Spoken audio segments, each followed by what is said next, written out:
जी, आपने अभी कहा ना कि सरकार ने निर्णय लिया है कि मेन परीक्षा के लिए, है ना, फ्री के बाद मेन परीक्षा के लिए 50,000 रुपए तैयारी के रूप में देंगे। मैं अपने विद्वान साथी को बताना चाहता हूं कि पब्लिक सर्विस कमीशन जो स्टेट का है, सरकार अपनी मांग उसको भेज देती है, वो ऑटोनोमस बॉडी है, ये इसका निर्णय लेना पब्लिक सर्विस कमीशन का। आपने ठीक बात कही, लेकिन मैं आपके संज्ञान में भी ये बात लाना चाहता हूँ, जो बात आपने कही ना विद्वान साथी वाली, कि पिछली बार भी ये बात होती थी और आपको ये जान के बड़ा आश्चर्य होगा। ठीक, आप पूछिएगा अधिकारियों से कि पिछली बार पीसीएस परीक्षा में पीसीएस की पोस्ट नहीं थी। देखिए, पीसीएस की पोस्ट नहीं थी, बीपीएस से शुरू हुई थी। आपको 2025 तक उत्तराखंड में पीसीएस की परीक्षा ना हो, इसकी पूरी व्यवस्था हो गई है। देखिए, पीसीएस एक कंबाइंड एग्जाम है जिसमें एग्जीक्यूटिव से लेके एक हायरार्की है। एग्जीक्यूटिव के बाद पीपीएस है, उसके बाद तमाम तरह की सेवाएं, अकाउंट सर्विसेज है, आपका कई सेल्स टैक्स की टैक्सेशन वाला है, सप्लाई का है, कई कोऑपरेटिव की है। उसमें जितने पदों की सरकार को आवश्यकता होती है उसके हिसाब से सरकार रिक्विजिशन पब्लिक सर्विस कमीशन को भेज देती है। अगर कोई किसी सेवा में पदों की आवश्यकता नहीं है उस समय, तो वो रिक्विजिशन में नहीं जाता। तो रिक्विजिशन में जो जाएगा पब्लिक सर्विस कमीशन, ठीक उपनल जिस तरह आप जानते हैं, उपनल के हम लोग उपनल कोई सीधे नौकरी नहीं लगाता। आपको ध्यान होगा यहां पर एक बार हल्ला हुआ था कि उपनल तनख्वाह बढ़ाए, राजनीतिक दलों ने किया था कि उपनल को तनख्वाह बढ़ाने का कोई अधिकार नहीं है। उपनल एक ठेकेदार है जिससे हम मांगते हैं कि भैया हम इतनी सैलरी में हमें इतने आदमी चाहिए। सैलरी देने वाला तय करता है। उपनल के साथ बकायदा एक एग्रीमेंट है कि इसमें इतना % सर्विस चार्ज होगा, इतना जीएसटी तो कटेगी। उसी तरह से पब्लिक सर्विस कमीशन उन्हीं पदों को विज्ञापित करती है जिस पदों की मांग शासन ने उनसे की हो। इस राज्य में अगर आप देखेंगे, नायब तहसीलदार कैडर के निकले हुए लोग, क्योंकि नायब तहसीलदार भी पब्लिक सर्विस कमीशन की पोस्ट है, और आपको तमाम इसमें 40% के आसपास जो पीछे तो अफसर मिलेंगे आपको, वो नायब तहसीलदार से प्रमोटेड है। क्योंकि इसमें प्राविधान है कुछ सीधी सेवाओं से, कुछ प्रमोशन से, दोनों के बीच में एक समन्वय बनना होता है।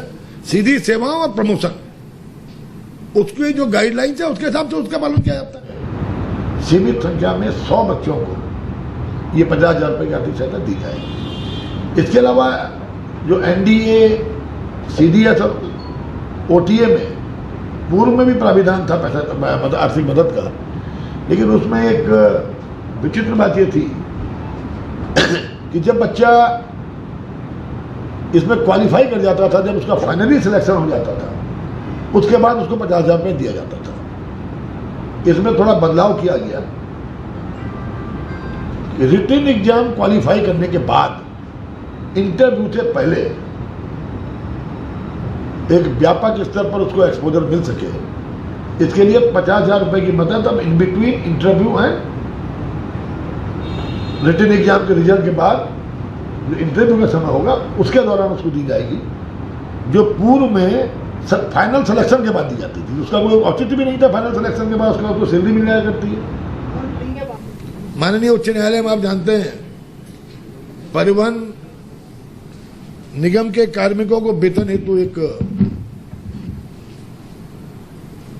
जिसमें जनहित याचिका 82/2019 उत्तराखंड रोडवेज कर्मचारी यूनियन बनाम उत्तराखंड राज्य व अन्य में 20 तारीख जुलाई को जो सुनवाई हुई थी, उसमें माननीय उच्च न्यायालय ने ये निर्देश दिए थे कि मंत्रिमंडल की बैठक में इस प्रकरण को ले जाकर इनको आर्थिक सहायता देने पर सरकार कार्रवाई करे।